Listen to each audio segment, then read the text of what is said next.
Hello, beautiful seekers, and welcome to Moon Magic and our discussion for the total solar eclipse and new moon in Sagittarius on December 14th.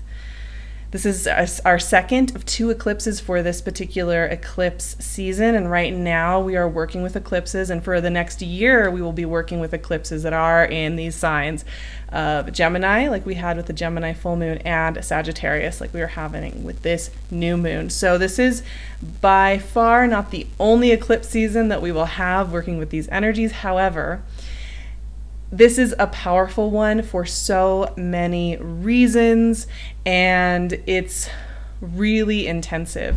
Now, I just want to address that this is a total solar eclipse. So those who are living in the southern portion of South America and the southern tip of Africa may get this spectacular show, but most of us in the world are not going to see it.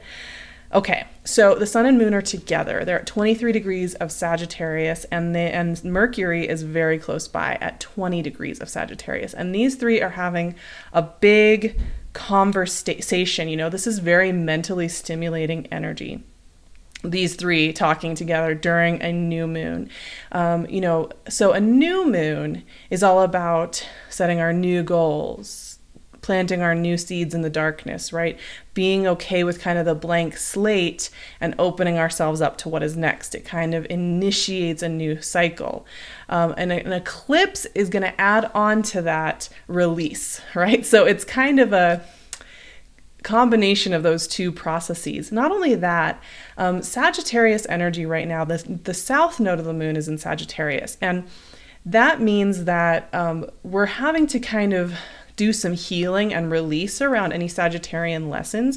So this new moon, while it is brilliant and expansive, it wants us to look forward into the vastness of the horizon. It is also equally asking us to be okay with what we are actively releasing.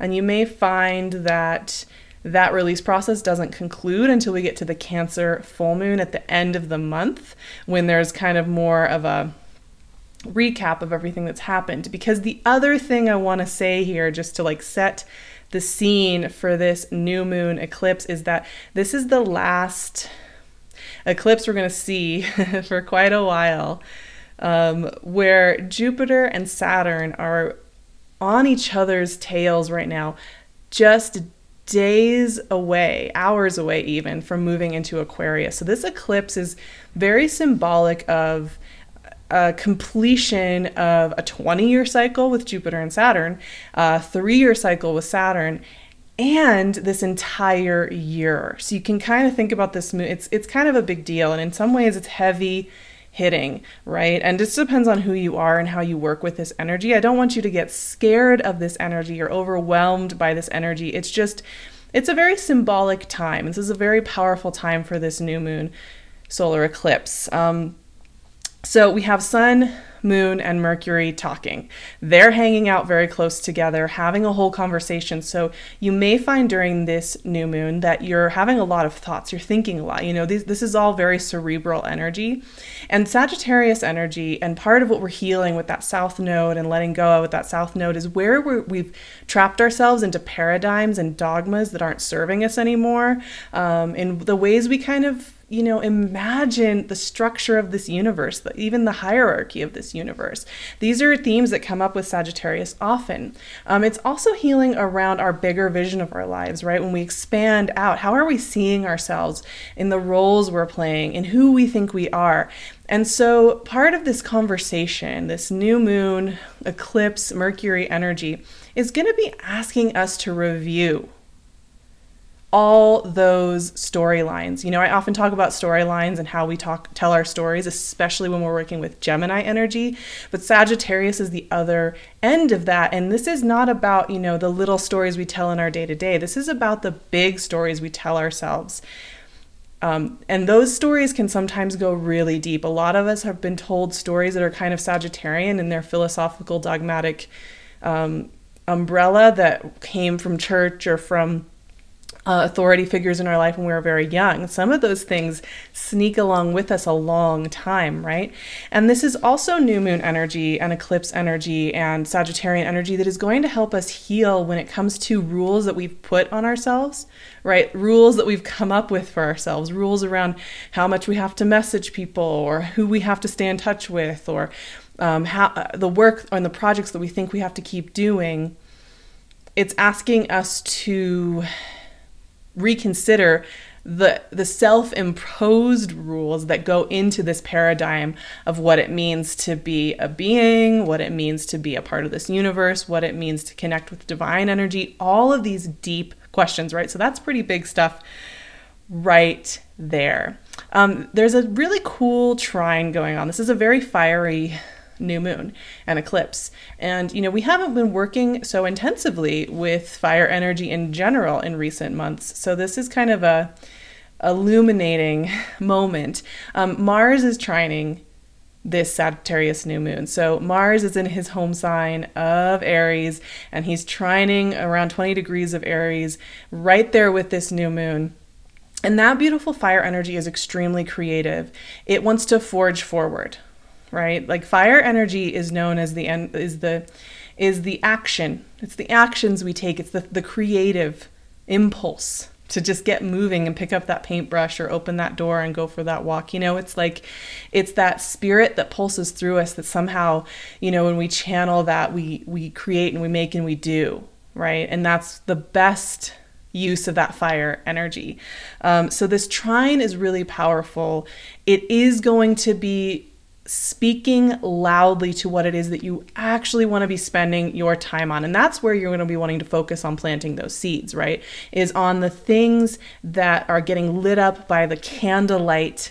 For me, especially in the northern hemisphere in this time of darkness, and we're approaching solstice, this is a time of that, like those candlelights in the dark, those flames in the darkness that light us up. And they're very specific.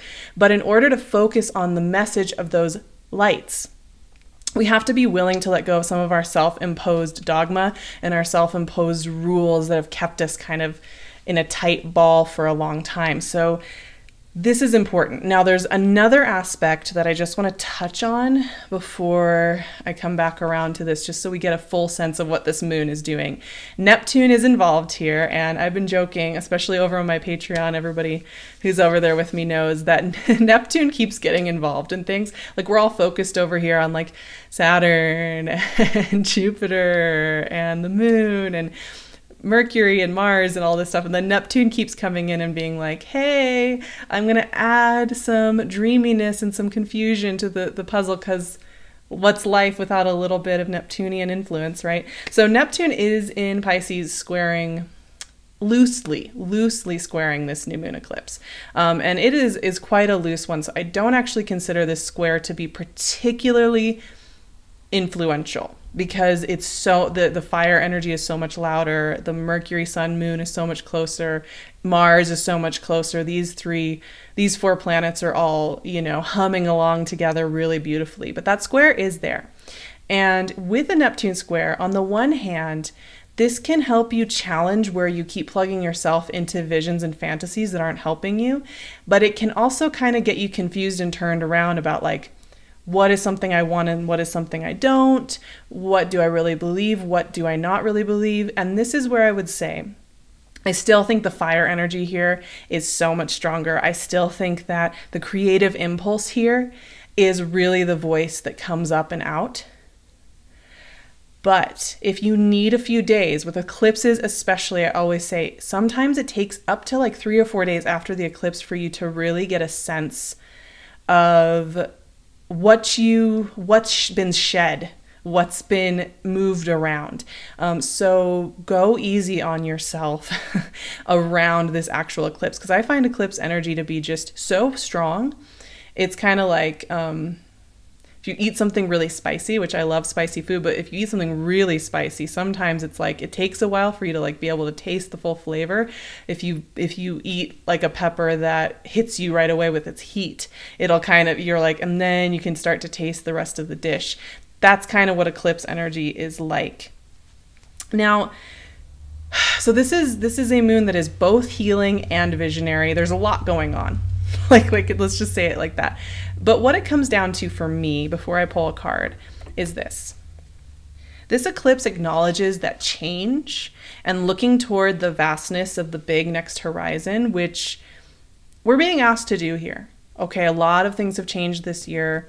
A lot of us have lost an identity, gained an identity, gone through all of our own unique explorations of who we are. And most of us have lost a version of ourselves, right? And we're coming to the close of these huge transits. We're coming to solstice. We're coming to the end of the calendar year. It's a lot happening all at once. But here's the thing. We're being asked to look at that new horizon somewhat during this, at least partially, during this new moon and eclipse. And this new moon and eclipse acknowledges that to honor who you are now, what next, is scary, is vulnerable, requires courage, requires feeling like a novice, like you don't know how to do everything perfectly yet, like you don't have all the answers yet. It acknowledges that the very fact that you're choosing to do something a little different and you're choosing to look down your path, right? Down a mysterious path you've never walked before is in and of itself going to feel vulnerable and scary and a little bit like you don't know what you're doing. And I think rather than feeling like that is a sign that maybe you are missing a step or you are missing out on something, or you're missing out on something because you're not doing it in the status quo way that maybe you've been doing it for a few years or even this year or even in the last 6 months. You're not missing a step. That's how it feels when we engage with something new. So it's just really important to remember that this moon is going to be asking us to look at that new path, start to get a sense of it, release our dogmatic beliefs or rules that we self-impose that tell us we're not allowed to explore that path. And these are subtle things often. They're very subtle rules. They're very subtle adjustments that we're making. Yeah, and so we're releasing that and opening ourselves up to this horizon. And also that horizon may look different than anything you ever previously thought that horizon was meant to look like. For myself, there are a few people like I thought maybe I'd be doing collaborations with, and for one reason or another, we've all had our different paths, and it's like, whoa, that's not something that I'm bringing with me. But there was no rule that said that was the project that was going to be perfect, right? And there's no rule that says that you can't open your heart up to all sorts of different paths. And that's just a very subtle example, right? But the path may look, and it may be revealing itself to you in ways that you do not expect. And that is something to just keep in mind for the next couple of months as we get adjusted to all these shifts. That is a theme that will keep coming up for you, for many of us at least. So let's see what card. I'm going to just pull one because there is enough information going on here. 9 of Pentacles. That is so interesting. This card is... It's been popping up for me recently, and I'm filming this right in the midst, in between these eclipses. We're in the heart of eclipse season, which to me is a very mysterious time because it's an in-between worlds time.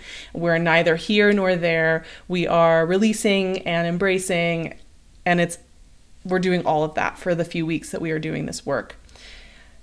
The 9 of Pentacles shows up often in a lot of the work I'm doing right now. And I find that really interesting because 9 of Pentacles, right, is a card that has to do with ease, grounding, softness.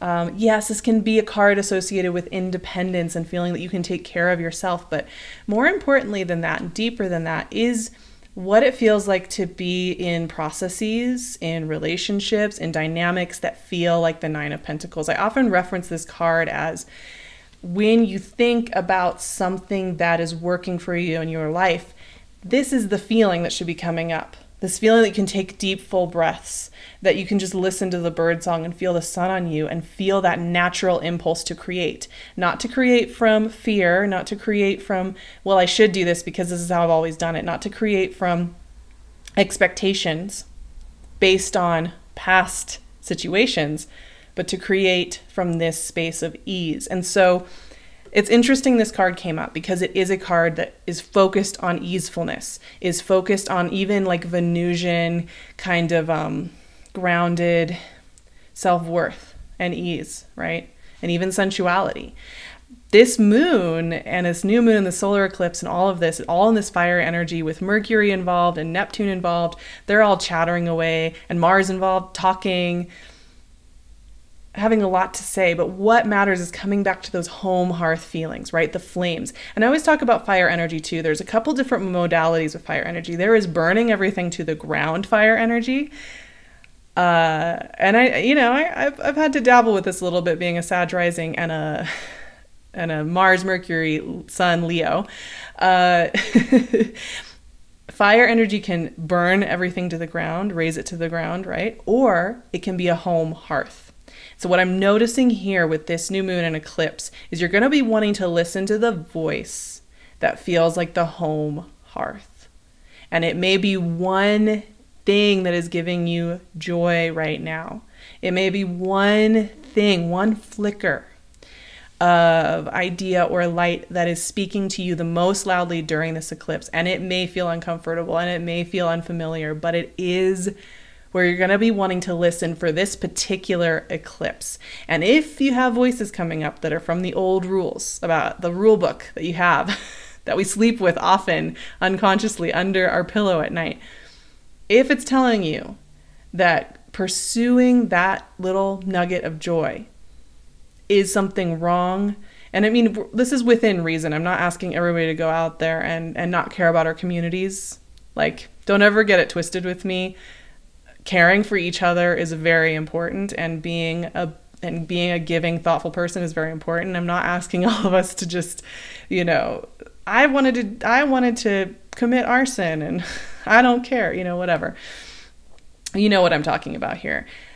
This is a moment to find some release from those rules that are holding us back, from letting ourselves have this Nine of Pentacles moment. I think so often we think of eclipses and we think of the end of the year and we think there has to be this trial by fire of allowance for us to step into some of these things.